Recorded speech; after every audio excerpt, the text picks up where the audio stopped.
Silakan Prof. Buhan, apalagi kira-kira yang sangat mempengaruhi? Apakah mungkin karena di tahun 2024 ini banyak generasi muda? Ya, itu salah satu yang menjadi tantangan buat KPU dan kita dalam rangka meningkatkan partisipasi pemilih. Jadi di tahun 2024 ini itu total menurut data KPU generasi X, generasi Z dan generasi milenial itu mencapai 56% dari DPT sekitar 204 juta. Nah, generasi Z dan milenial ini ada yang disebut dengan istilah Gen Z and Millennial Paradox. Jumlah pemilihnya gede, tetapi tingkat partisipasinya relatif lebih rendah dibanding generasi yang ada di atasnya. Dan itu terkonfirmasi dalam exit poll yang kami lakukan beberapa pemilu sebelumnya. Jadi semakin muda usia pemilih, kecenderungan menggunakan hak pilihnya lebih rendah. Nah, di satu sisi itu untuk 2024 bagus kan kita punya jumlah pemilih muda yang banyak. Tetapi kalau penyakit malas menggunakan partisipasinya ini terbawa hingga 2024, maka potensi golputnya bisa lebih besar dibanding sebelumnya. Karena di pemilu-pemilu sebelumnya proporsi anak muda tidak sebesar sekarang. Ya, betul. Itu satu. Yang kedua, ini bahaya buat berikutnya karena bisa mengurangi kualitas democratic governance. Kalau anak muda tidak menggunakan hak pilihnya, 5 tahun yang akan datang kemungkinan golput lagi dia. Dan kalau misalnya mereka semakin dewasa dan kemudian menempati proporsi pemilih yang mayoritas, kemungkinan ke depan tingkat partisipasi pemilih kita makin lama makin menurun. Itu yang terjadi di Amerika Serikat. Di Amerika Serikat tingkat partisipasinya itu 40-50%. Jarang yang di atas 50%. Dan itu yang menjelaskan mengapa meskipun jumlah pemilih Amerika Serikat lebih tinggi ketimbang Indonesia, tapi turnout-nya bagusan kita. Mereka terakhir 2020 turnout-nya itu cuma 158 juta pemilih. Kita lebih daripada itu tuh yang menggunakan hak pilihnya. Jadi meskipun pemilih mereka lebih besar, kita dari sisi jumlah yang menggunakan hak suaranya itu lebih banyak. Jadi ini bahaya yang harus segera kita antisipasi. Anak muda kita dorong supaya menggunakan hak pilihnya. Karena bukan hanya penting buat mereka, tapi juga kualitas pengambilan keputusan. Bayangkan Tisha, kalau ada jumlah pemilih yang signifikan yang tidak menggunakan hak pilihnya, itu kualitas atau legitimasi pemilu kita akan Sudah ada hitung-hitungan nggak Prof? Mungkin dari 56% yang punya hak suara semuanya nih anak muda, berapa banyak di antara 56% itu mengatakan kayaknya aku nggak bakal datang ke TPS deh?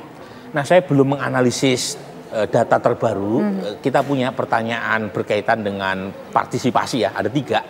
Pertama adalah apakah mereka berada di rumah atau tidak di tanggal 14 Februari. Ini penting nih pertanyaan. Sebab kalau mereka pergi, kemungkinan besar mereka golput. Pergi entah karena liburan atau karena tugas kantor. Karena untuk mengurus surat pindah memilih kan nggak mudah ya. Itu satu. Yang kedua, pertanyaan berkaitan seberapa besar kemungkinan mereka menggunakan hak pilihnya, 1 sampai 10. 10 sangat pasti. Nah, itu kemudian yang ketiga, itu pertanyaan berkaitan seberapa mereka merasa suara mereka berpengaruh atau tidak. Nah, saya baru mengolah yang terakhir. Angkanya ada 83% responden yang mengaku suara mereka berpengaruh. Penting. Berapa? 83. Tetapi ketika kita breakdown, lagi-lagi mereka yang mengatakan suara mereka berpengaruh itu kebanyakan mereka yang usianya dewasa. Yang anak muda itu cenderung di bawah rata-rata 83%. Apa sih yang menyebabkan anak muda itu rada-rada agak apatis mungkin untuk memberikan hak suaranya? Sebenarnya mereka peduli dalam pengertian mereka tertarik dengan politik, mereka well informed dengan politik, tetapi justru karena ketertarikan dan informasi yang besar terkait dengan politik membuat mereka teralinasi. Jadi mereka paham sebenarnya bahwa politik itu seperti ini, ada banyak korupsi. Jadi kritisisme itu mendorong mereka teralinasi dengan keputusan politik. Jadi mereka merasa politik itu tidak akan berubah seperti itu. Nah, ini pemahaman yang menurut saya perlu dikoreksi. Kalau misalnya mereka tidak menggunakan hak pilihnya dan pasrah dengan kenyataan bahwa politik seperti yang mereka persepsikan, lalu kapan politik bisa mengalami perbaikan?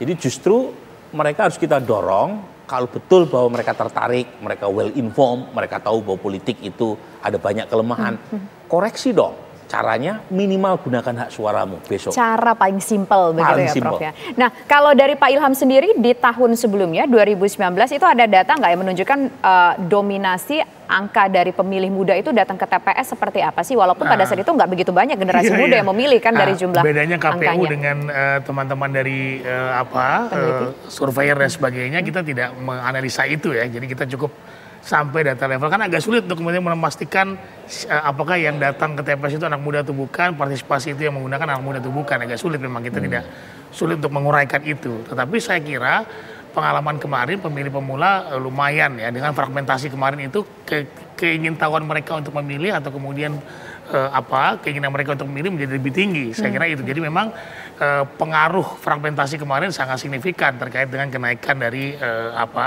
tingkat partisipasi kemarin. Nah, saya khawatir pemilu 2024 tadi percis apa yang dikatakan oleh Prof Burhan bahwa ya mereka jadi skeptis gitu loh dengan apa yang dilakukan oleh politisi sekarang. Mungkin salah satu film yang kemarin sedang viral itu juga mempengaruhi mereka, kok jadi begini, segala sesuatu sudah diatur dan sebagainya. Kalau mereka percaya dengan film itu misalnya, nah ini tentu bisa mengurangi tingkat partisipasi mereka. Oke, baik.